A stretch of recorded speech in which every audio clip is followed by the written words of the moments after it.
Hello, my fine and feathered friends. Maybe furry, maybe feathery, maybe just walking around in some normal old skin. Welcome back to the Miss Weber and Miss Johnson Art Extravaganza. Like I've said before, Miss Johnson and I are practicing social distancing. So we've been compiling little pieces of footage here, pieces of footage there together, as well as some really great guests, like my friend Tim Straub. You're an animal, Tim Straub. Keep it up. So today we're going to be talking about landscape painting. It's more of a focus on things like mountains, trees, rivers, oceans, that whole jam. So basically, if you're from Rangeley, Maine, like us, then it's the stuff that you look out of your window and see every single day. We live in a beautiful place, don't we? Landscapes have a huge history behind them. Much like art, which is history's best manuscript, landscape painting has been going on since the beginning of time. Think about the caves of Lascaux, where cave people would record some of their stories and their surroundings. Rock meat. Brush strokes and paint that they made from things like berries or ash from a fire, or even maybe sometimes some animal wood. But they were recording the mountains, the trees, and the things that they were hunting for, like deer and elk and antelope and buffalo, bulls, all those sort of things. Well, that was a long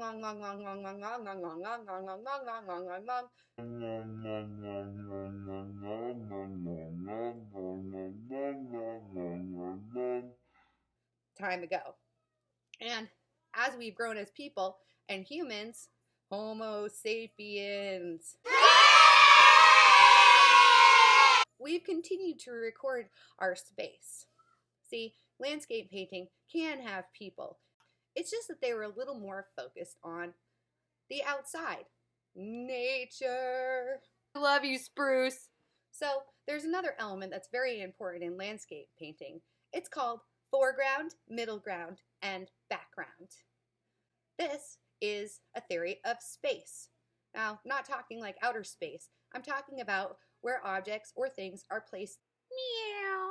If you look really far away, like if we're looking out our windows and we're looking at the mountains in the distance, that would be your background. Now, if you're looking a little bit closer, you might see something like trees or a river in the distance. Maybe you even have some hills that are a little bit closer. That would be your middle ground. And then, of course, you have your foreground, which is everything that's kind of right in front of you. So it might be the tree that's 6 feet away from you. It might be the house that's maybe 30 feet away from you. It's the stuff that's kind of close. So think of it like a landscape sandwich.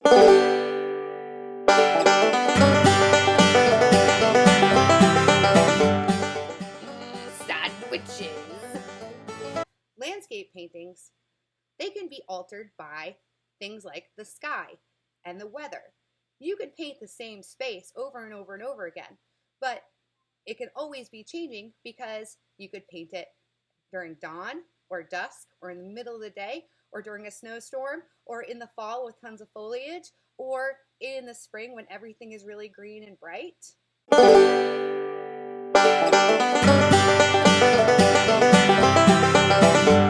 Now, two types of landscape paintings are probably the most popular. The first one we can think of is Asian landscape painting. They were able to record nature and kind of record the spirituality that was found in nature. The Chinese, they were Buddhists. So it was kind of more like catching an emotion or catching a spirit of nature. There are lots of different types of landscape painting. It kind of depends on where you want to go with it and how old it is. A long time ago, during the medieval ages and even the Renaissance, it was more artists recording their surroundings. They were messing around with things like tempera paint and charcoals and all of that good stuff, but those things are a little bit harder to bring outside, so a lot of times it came right from their imagination. As the 1900s approached, they created acrylic paints. which was a much easier medium to bring outdoors with you. It didn't require things like oil paints need, like turpentine and brushes and all of that kind of jazz. It wasn't nearly as messy, and the drying time was a lot quicker.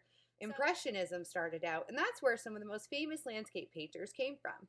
George Seurat, Monet, Van Gogh, they were able to bring their stuff outside, and they developed a new way to paint things called Impressionism and Expressionism.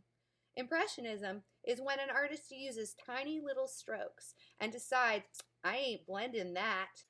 Tiny little strokes. So that it really emphasizes the amount of light that's hitting the objects, or the mountains, or the trees, or the water, whatever they happen to be painting at the moment. Tiny little strokes. Now, other types of artists, like Matisse and Picasso, they took it in their own direction. They abstracted it and made things that looked more like grid shapes. Imagine the first time you were on an airplane and you looked down. Maybe you saw a field or a city. Everything kind of looks grid-like. In Expressionism, they used lots and lots of bright colors, maybe too bright to be realistic. They also used patterns, and they used different types of perspectives to really make their work feel more dreamlike. So, whatever type of landscape painting you're doing, you're kind of soaking in nature when you do it. Get outside. So hi guys, Miss Weber and I are working remotely, as she said earlier. And you know what, it's a beautiful day. And one of the artists that she mentioned in the video was Bob Ross. He was full of just really positive, hopeful messages, and so I wanted to share a few of them with you while I just took a little landscape walk around my yard. There's so much, and in the words of Bob Ross, he says, look around. Look at what you have. Beauty is everywhere. So let's just look around, okay? Start up high. I'm gonna try to do this. Let's see, I'm gonna flip the camera here. So let's start by looking up. According to Miss Weber, there's foreground, middle ground, and background. In this picture, there are branches, which would be the foreground, they're nearest to me. There's clouds, that will be the middle ground. And way up high is blue sky, the infinite possibility, the beauty of our world. Bob Ross says, let's build us a happy little cloud that floats around the sky. How many of you have ever sat down and just looked up in the sky and watched all the clouds? And you see dinosaurs, you see elephants, you see circus animals. It's a great way to pass the day and to relieve stress. So walking around my yard and looking at all the beauty that's around me, it just reminds me, we don't make mistakes, we just make happy accidents. And guess who I found looking out of my studio window? It's Bob! Hey Bob Ross, thanks for all your gifts. Now the other thing that we've heard Bob Ross say time and time again is paint trees. Paint happy little trees. How many times have you heard that? I've heard it a lot, and I think there's a lot of sense in that.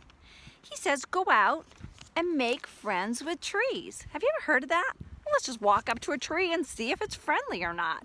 All right, here we go. I'm gonna walk right over this way. And let's see what we can find. Yes, look at this. This tree is gorgeous. It has texture. Remember our lesson from earlier?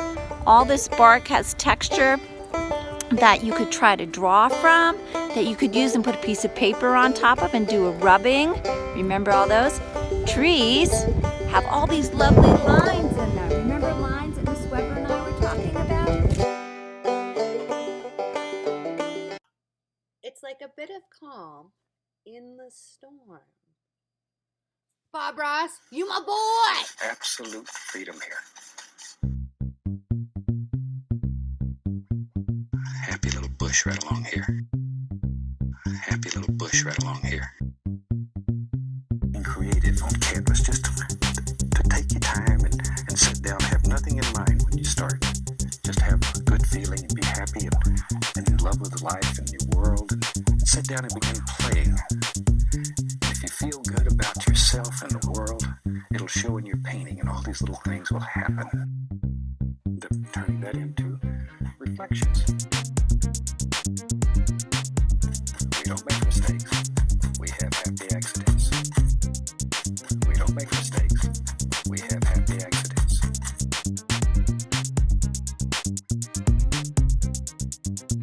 Wash the old brush. And if you've painted with me before, you know this is the fun part of this whole technique.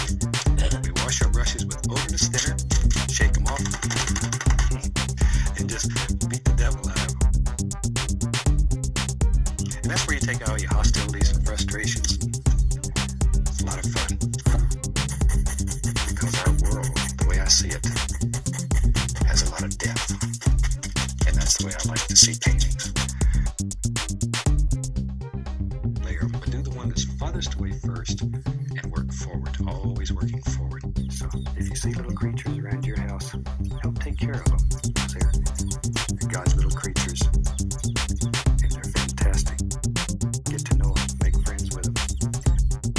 Get to know them, make friends with them.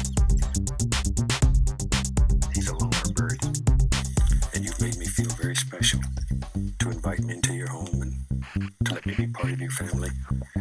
Thank you very much. Projects for littles and bigs.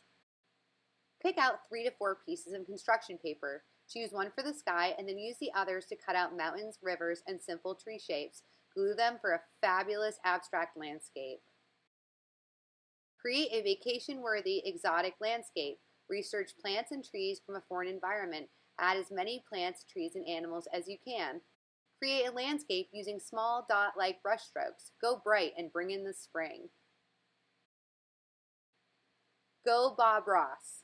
Check him out on Netflix, get out some paint, and follow along. Stay happy, stay healthy, and make great art. Love you.